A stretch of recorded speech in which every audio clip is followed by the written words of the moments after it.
Supreme court का reserve seats पे judgement आते ही जीएचक्यू ने अपने इरादों का एक बार फिर इजहार कर दिया। नए आईएसआई चीफ मुंतखब।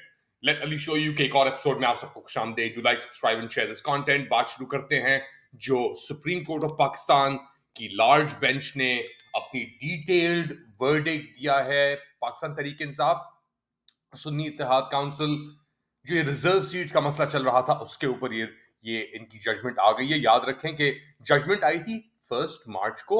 अब डिटेल जो वर्डिक्ट है जिसके ऊपर ये सब पूरी कस्तूरियां, कार्रवाइयां, ड्रामेबाजी, नाटक बाजियां जो चल रही थी इलेक्शन कमिश्नर पाकिस्तान की और हुकूमत की और अफवाज पाकिस्तान की, वो अब एक तरीके से मुस्तरद हो गई हैं। और एपेक्स कोर्ट की जो ये 70 पेज जजमेंट आई है जिसके अंदर जस्टिस मंसूर अली शाह, जो अगले हमारे चीफ जस्टिस हैं, उन्होंने लिखी। उसके अंदर क्या कहा गया? उसके अंदर उन्होंने पेशावर हाई कोर्ट की और इलेक्शन कमिश्नर पाकिस्तान की जो डिसीजन थी उसको मुस्तरद किया और ये कहा कि इलेक्शन कमिश्नर पाकिस्तान के पास कोई भी आईनी हैसियत नहीं है कि वो कोई भी इकदाम ले सके आइन के खिलाफ, जो उन्होंने लिया इस डिसीजन, रिजर्व सीट डिसीजन के थ्रू, के औरों को बांट के और पीटीआई को डिनाई करके। अच्छा, ये भी कहा कि पीटीआई एक सियासी जमात है इस डिटेल जजमेंट के अंदर, और जो 8 फरवरी के इंतखाबात हुए उसके अंदर उसने नेशनल और प्रोविंशियल असेंबली की सीटें भी जीती। अब इलेक्शन कमिश्नर पाकिस्तान ये कह रही थी कि पीटीआई की कोई सियासी हकीकत नहीं है, ना उसके पास कोई इलेक्शन हुए, ये सब टोपीबाजियां, ड्रामेबाजियां करके।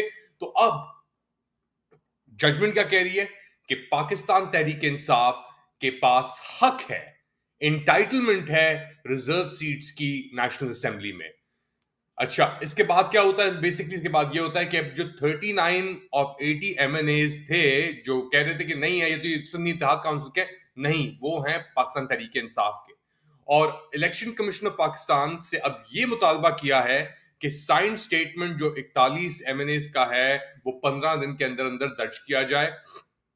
अच्छा, अब ये इलेक्शन कमिश्नर पाकिस्तान जो है वो एक एक बुनियादी है जमहूरियत की। बेसिकली अगर समझा जाए अब कि निजाम का, एक जमहूर का, इलेक्शन कमिश्नर पाकिस्तान जब तक रियासत उसे इजाजत नहीं देती कुछ करने के लिए, वो नहीं कर सकती। तो एक बुनियादी महकमा है, इदारा है इलेक्शन कमिश्नर पाकिस्तान। और अब कोर्ट क्या कह रहा है कि इसने अपनी आईनी जिम्मेदारियां ऐसे इदारा होने के बावजूद मुकम्मल करने में वो नाकाम रही। इसकी उनकी भी अपना, बेसिकली सुप्रीम कोर्ट की जजमेंट ने कहा कि ये जो डिसेंडिंग नोट था इसकी कोई मायने नहीं थे, और जिस तरीके से ये पब्लिश किया गया ये सुप्रीम कोर्ट के जजेस की एक तरीके से तौहीन है।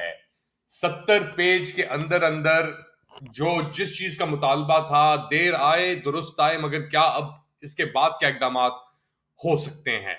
क्योंकि वहां से तो आवाजें आ रही हैं कि वो ये जजमेंट लग रहा है नहीं मानेंगे, और अगर नहीं मानते तो उसके बाद क्या होता है? क्योंकि ये तो पूरी एक फुल ब्लोन कॉन्स्टिट्यूशनल क्राइसिस आ गई है अब। अच्छा, इसके अंदर दो मौकफ आ रहे हैं। पहले सुनते हैं कि हुकूमत का क्या मौकफ है इसके अंदर, और हमारे लॉ मिनिस्टर बात कर रहे हैं आजम नजीर तारड़ साहब, और सुने वो क्या कह रहे हैं। आज भी ये वाज़ेह पोजीशन है कि जो रिस्पोंडेंट्स हैं उनको नोटिस नहीं हुए, जो उस पर इंडिपेंडेंट कार्रवाई नहीं हुई, जो फ़रीक बनने की उनकी दीगर दरख्वास्तें थी वो नहीं आई, जिन एमएनएस के बारे में ये फ़ैसला हुआ उनको बुला के उनकी राय नहीं है। तो ये सारे सवालात वैसे के वैसे जो हैं वो खड़े हुए हैं। मुझे पसंद नहीं आया, मेरे मूड में नहीं था, मुझे अफसोस हुआ। भाई तुम कौन हो? आजम नजीर खान तारड़। तो खैर ये गवर्नमेंट का मौका पाकिस्तान तहरीक इंसाफ के ऊपर कह रही है। गौहर खान साहब जो लीडर हैं पार्लियामेंट के अंदर भी पाकिस्तान तहरीक इंसाफ के बड़े, उनसे उनको सुनिए वो क्या मुलाहिजा कर रहे हैं। इलेक्शन कमीशन के खिलाफ ऑलरेडी पाकिस्तान तहरीक इंसाफ एक रेफरेंस फाइल कर चुकी है और मौजूदा जो जजमेंट आई है, मैं समझता हूं ये इलेक्शन कमीशन के खिलाफ एक चार्जशीट है और यही होना चाहिए। सुप्रीम कोर्ट को देखना चाहिए कि अगर कोई अपने कॉन्स्टिट्यूशनल जिम्मेदारी में नाकाम हो जाता है तो सुप्रीम कोर्ट की आईनी जिम्मेदारी है कि वो उनको कह दे कि किन मद में, किस किस वक्त, किस किस इकदाम पे आप नाकाम हो चुके हैं। जी, तो पाकिस्तान तहरीक इंसाफ का और हुकूमत का मौकफ क्लियर है। हुकूमत तो नहीं कहेंगे, रजीम का मौकफ क्लियर है। और रजीम वो नहीं है जो अभी पार्लियामेंट में या वजीर आजम के दफ्तर में या सदारत में बैठी है। एस्टैब्लिशमेंट और जीएचक्यू बैठी है आपकी रावलपिंडी में। आसिम मुनीर और नदीम अंजुम एक कॉम्बाइन था, चीफ और आर्मी चीफ और आईएसआई चीफ। अब एक नया आईएसआई चीफ, जी तो जनरल मोहम्मद आसिम मलिक आपके नए आईएसआई चीफ मुंतखब हो गए हैं, और ये लेफ्टिनेंट जनरल नदीम अंजुम, जो आर्ग्यूबली, और ये एक बड़ी लंबी फहरिस्त है, इसके अंदर जहीर मलिक जैसे लोग भी हैं, इसके अंदर जनरल कयानी जैसे लोग भी हैं, जो बाद में आप जानते हैं कि क्या वो उन्होंने क्या गेम वेम खेले। तो अब जनरल नदीम अंजुम ने तबाही भी की, गालियां भी खाई, रुसवाई का भी अब सामना उन्हें करना पड़ रहा है, क्योंकि ये कोशिश चल रही थी पिछले कुछ दिनों से कि जी एक्सटेंशन की बातें हो रही हैं, वो कहीं नहीं जा रहे, उनकी बेटी की भी शादी भी हुई है किसी पीटीआई एमपीए के बेटे से जो भी आर्मी के अंदर है।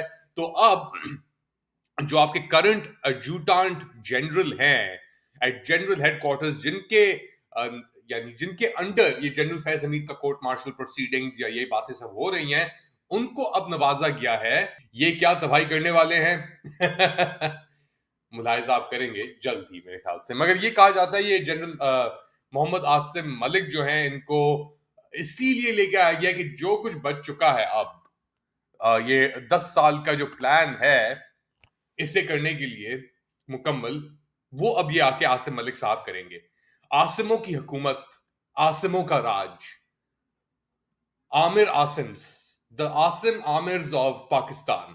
तो ये अब अपना ये आ गया सीन इनका। क्या इनके बैकग्राउंड क्या है, basically sort of honour receive किया इन्होंने अपने कोर्स के अंदर।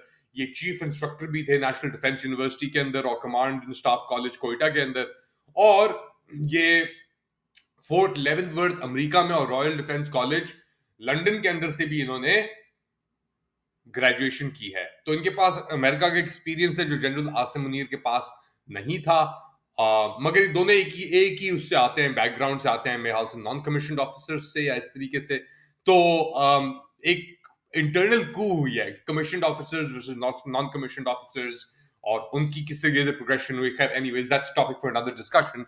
बट अगर आप समझ रहे हैं कि चीजें आपके लिए बेहतर होने वाली हैं मोहम्मद आसिम मलिक साहब के डीजी आईएसआई बनने से, तो आपकी गलतफहमी होगी। एक साइकोसिस, जब एक स्टेट एक साइकोसिस की स्टेट में चला जाए, तो फिर वो जो भी डिसीजन लेता है वो आर्बिट्री होती हैं और वो सेल्फ सर्विंग होती हैं, यानी एक लिमिटेड स्कोप की प्रोटेक्शन के लिए वो डिसीजंस होती हैं, एक मुल्क की मफाद के लिए डिसीजन नहीं होते। मगर हम ये पहले भी जानते थे, मुल्क की मफाद के लिए अगर ये इनका सेंस ऑफ मुल्क की मफाद है, तो फिर अल्लाह ही बचाए उस मुल्क को।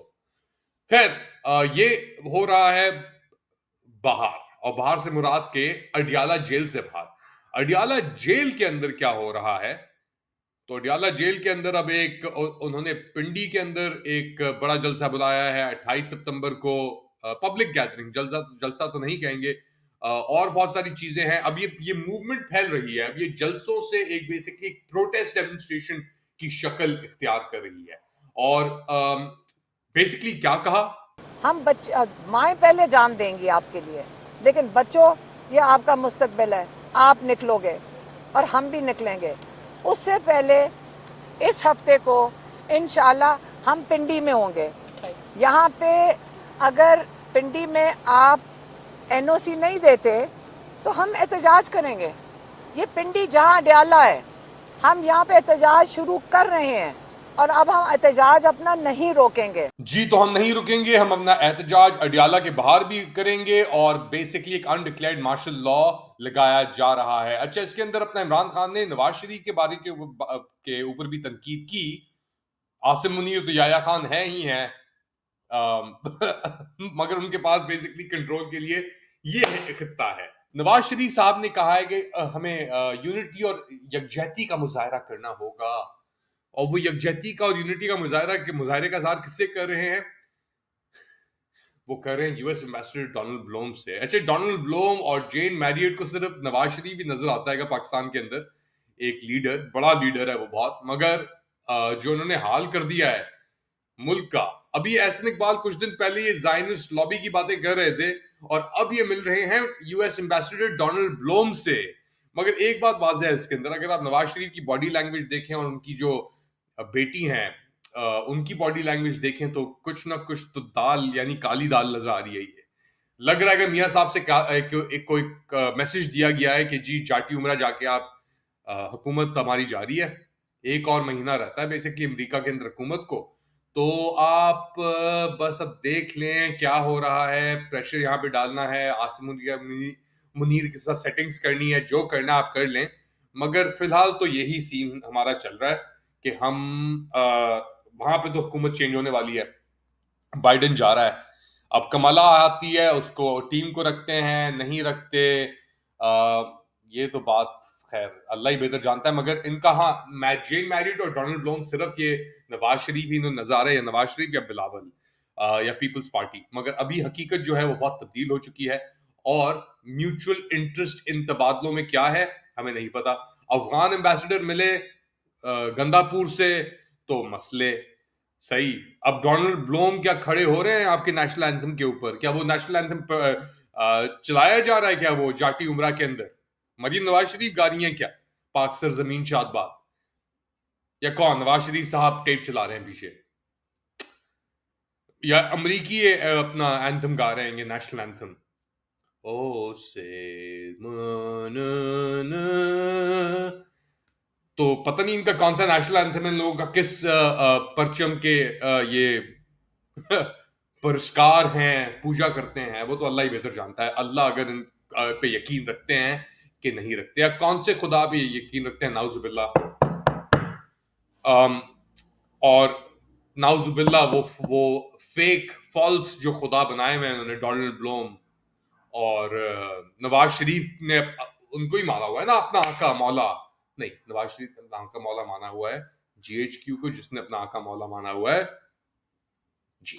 तो खैर एनीवेज ये सीक्वेंस ऑफ इवेंट्स हैं, ये ट्रेन्स ऑफ थॉट्स हैं, आपका क्या ख्याल है, do let me know in the comment section and do like subscribe and share this content. अगली बार तक अल्लाह हाफिज।